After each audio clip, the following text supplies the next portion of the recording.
나 권민주 좋아해. 무슨 소리야? 너 속이기 싫어서 말하는 거야. 돋보기 뭘 못 봐? 나 말이 좀! 아 진정해 좀. 정인규!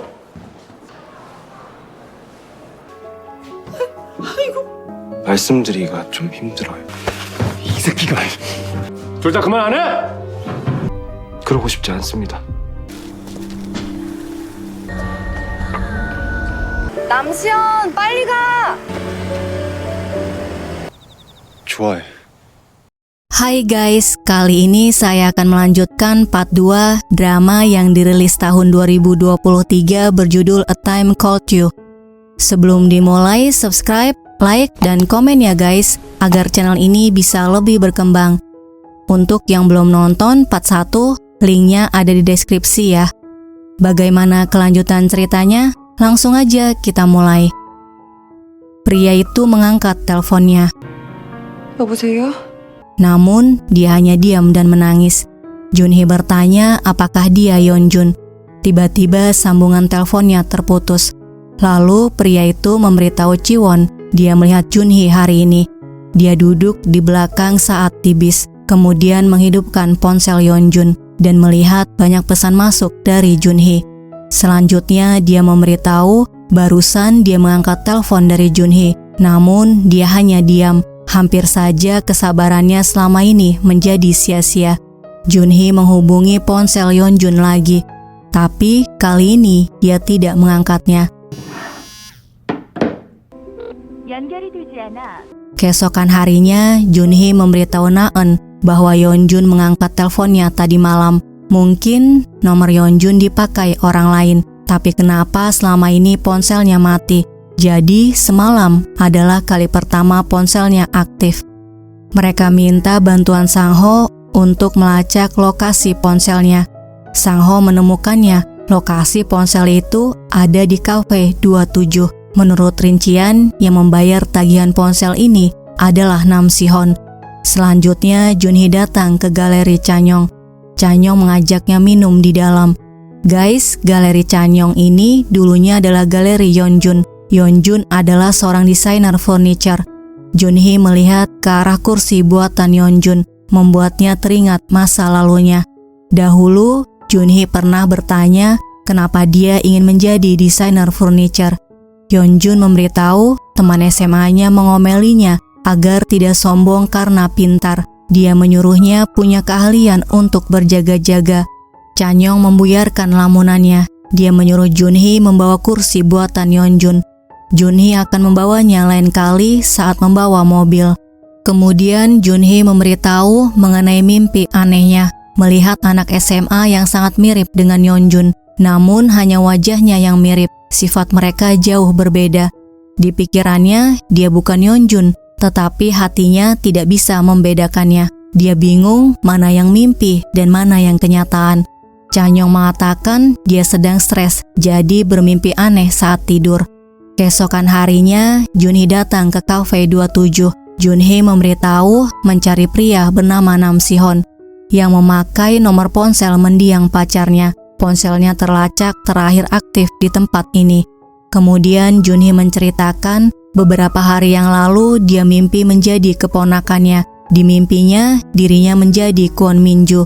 Jiwon memberitahu saat Minju masih hidup, dia pernah cerita bahwa dia bukan Kwon Minju, melainkan Han Junhee. Saat itu dia menganggapnya angin lalu dan mengira dia mengarangnya. Beberapa hari lalu saat dia menemuinya, dirinya teringat kembali perkataan Minju. Kemudian Jiwon memberikan amplop coklat pada Junhee. Di rumah, Junhee membuka amplopnya. Isinya buku harian Minju. 이게 여기 왜 있는 거야? Junhee membaca tulisan tangannya setelah In-gyu menyatakan cinta padanya. Junhee merasa menulis ini semua di mimpinya. Kenapa yang dia tulis di mimpi bisa ada di sini? Junhee bertanya pada dirinya, apakah dia benar-benar pergi ke tahun 98? Junhee membuka halaman lainnya, tertulis dia adalah Gu Yeonjun. Junhee bingung dengan apa yang sebenarnya terjadi. Dia mengingat kenangannya saat bersama Si-hon. Kemudian bertanya bagaimana caranya dia ke tahun 98. lalu buru-buru mengambil pemutar kaset itu. Dia menghidupkannya, kemudian memejamkan matanya.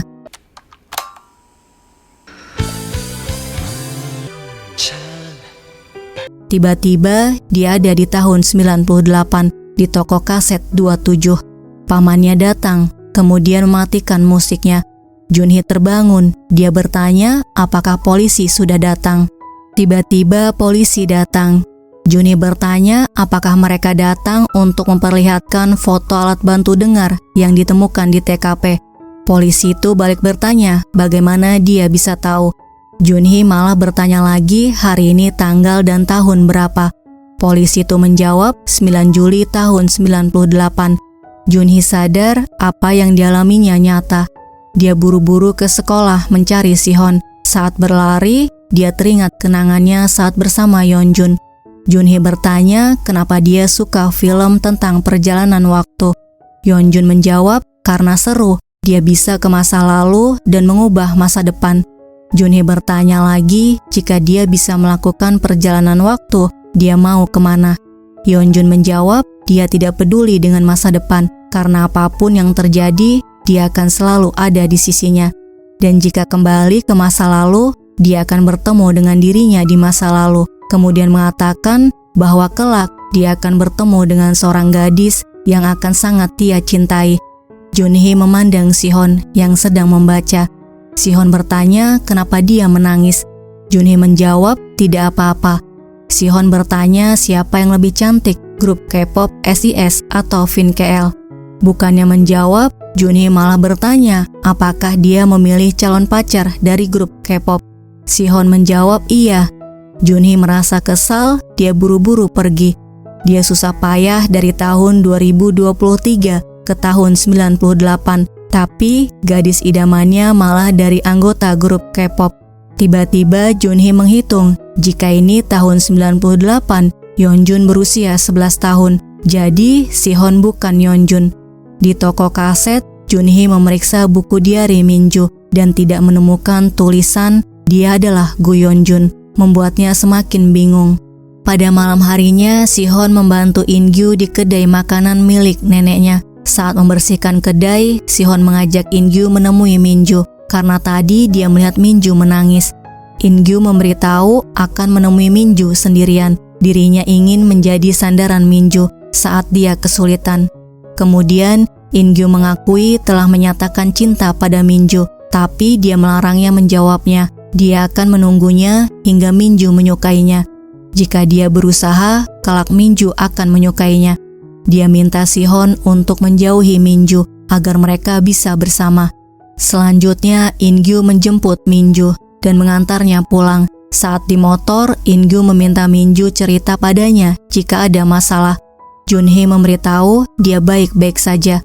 Di kamarnya, Junhee bingung kenapa dia berada di sini jika tidak ada Yeonjun. Dia harus bekerja dan segera pulang. Dia bertanya pada dirinya bagaimana caranya agar dia bisa pulang. Keesokan harinya Junhee tidak sekolah. Dia terus mendengarkan lagu Sojiwon agar bisa kembali ke tahun 2023. Ibunya membangunkannya. Junhee bertanya pada dirinya kenapa dia masih ada di sini. Ibunya balik bertanya kenapa dia tidak sekolah. Gurunya tadi menelpon.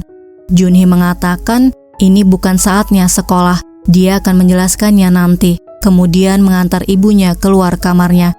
Sementara itu di sekolah, In-gyu tidak mau membagi bolanya pada Sihon saat bermain.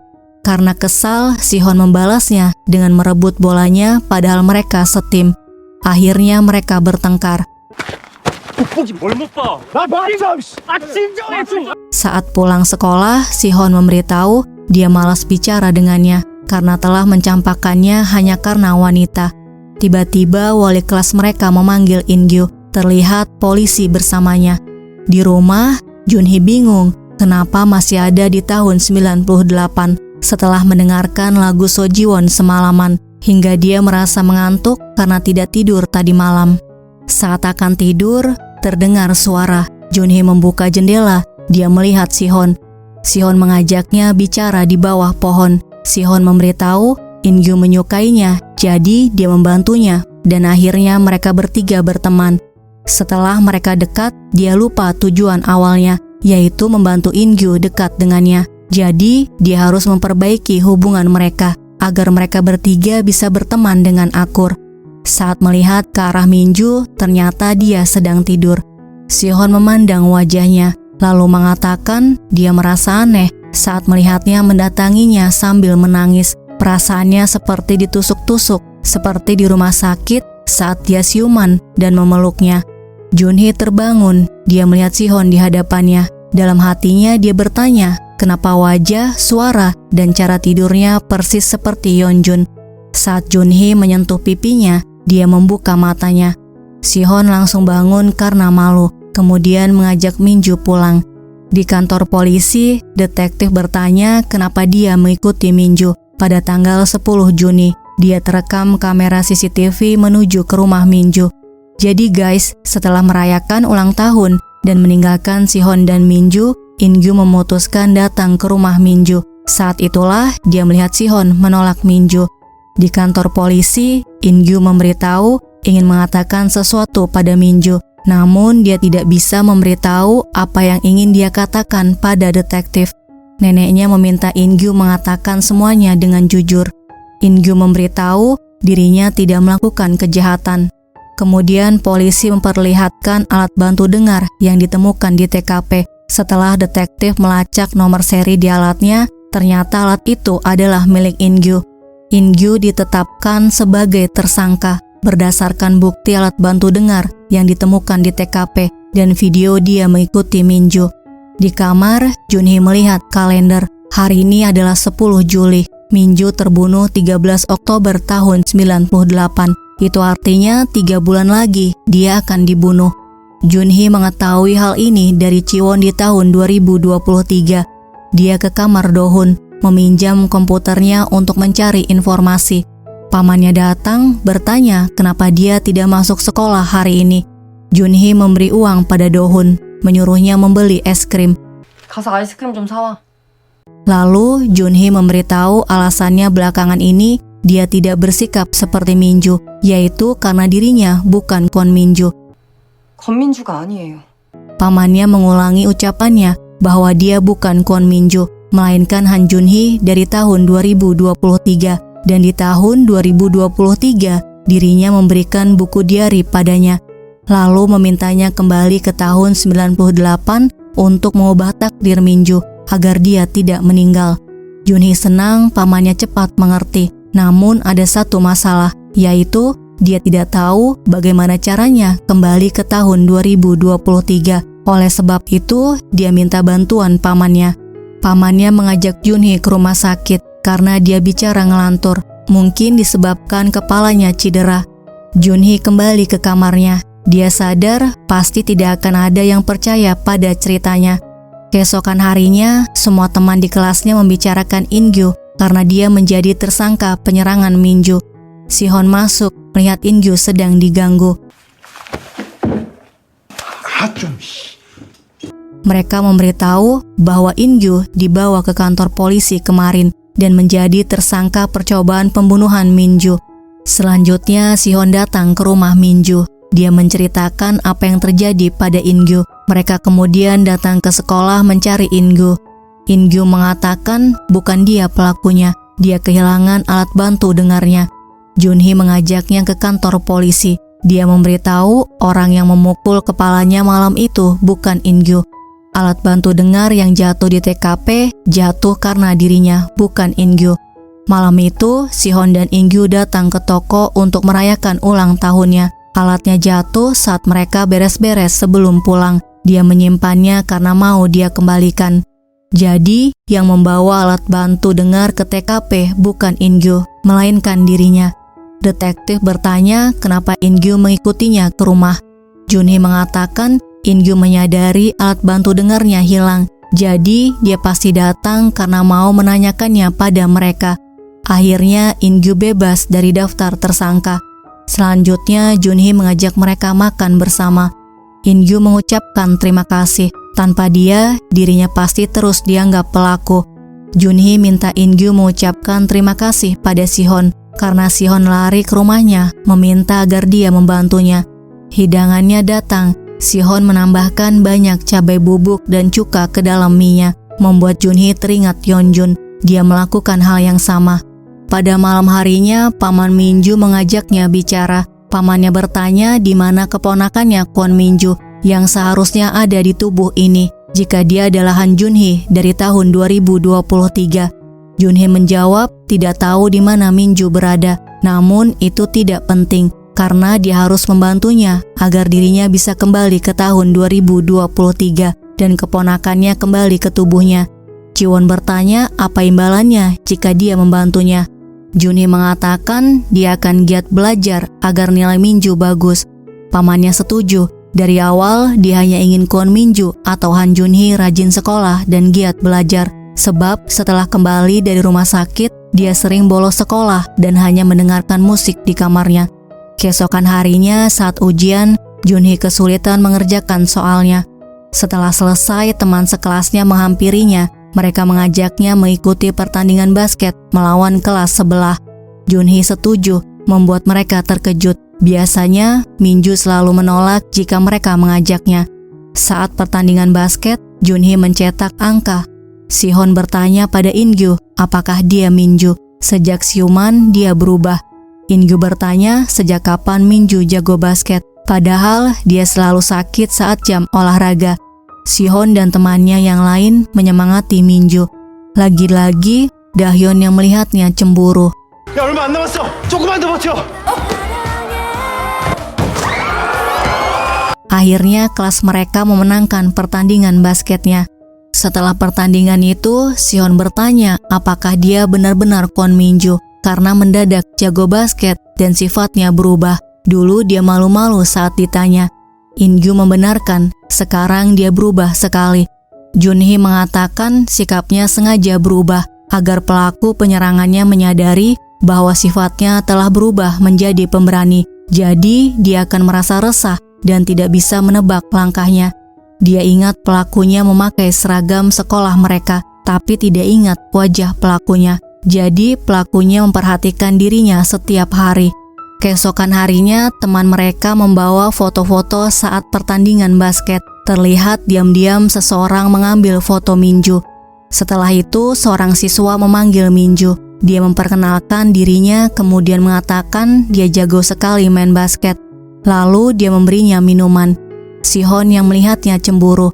Saat Minju akan meminumnya, Sihon langsung mengambilnya. Dia melarangnya menerima minuman dari sembarangan orang. Pada sore harinya, Sihon datang ke kedai nenek In-gyu. Dia melihat gadis kecil ingin sate tok, tapi neneknya tidak mau membelikannya. Sihon yang melihatnya memberikan satenya. Hari berikutnya, hasil ujian diumumkan. Minju ada di urutan 113, sedangkan In-gyu peringkat 1 dan Sihon peringkat 5. Dia menemui In-gyu untuk minta bantuan mengajarinya matematika. Junhee sangat senang, In-gyu mau membantunya. Pulang sekolah, Sihon bermain games. Ada gadis kecil yang protes. Dia datang lebih dulu, tapi anak di depan mereka menyerobot antrian. In-gyu membela gadis kecil itu. Dia mengatakan yang datang belakangan bermain terakhir. 형이 좋게 말할 때 가라. Mereka akhirnya bermain bersama. Ternyata gadis kecil itu jago sekali. Sihon kalah darinya.